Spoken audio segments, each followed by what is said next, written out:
გამანაიფი წარმოადგენს თავის ტვინის სიმსივნეებისა და ტვინის სხვა პათოლოგიების უსისხლოდ და უმტკივნეულოდ მკურნალობის რადიოქირურგიულ მეთოდს. პროცედურის დროს რადიოაქტიური სხივები ერთ წერტილში ერთდებიან და წარმოქმნიან ენერგიას, რომელიც მიემართება დაზიანებული ქსოვილისკენ და ანადგურებს მას. თუმცა, რაც ყველაზე მნიშვნელოვანია, არ აზიანებს ჯანმრთელ ქსოვილებს. მკურნალობის დროს მნიშვნელოვანია, რომ პაციენტს თავი ედოს მყარად. ამას უზრუნველყოფს თავის ჩარჩო ან ნიღაბი.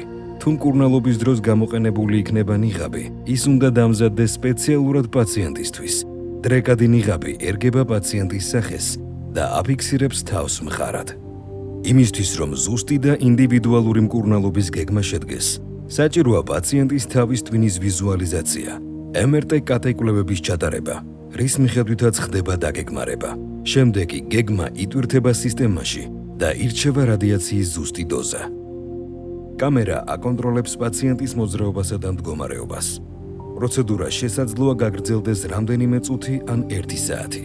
ეს დამოკიდებულია დაავადების ხასიათზე. სესიის დროს პაციენტს შეუძლია ესაუბროს ექიმს, სპეციალისტს, უსმინოს მუსიკას ან სულაც დაიძინოს. პაციენტების უმეტესობა იმ დღესვე ეწერება სახლში და უბრუნდება ცხოვრების ჩვეულ რიტმს. გამანაიფი, ვისაც ყველაზე ძვირფას გონებას ანდობ.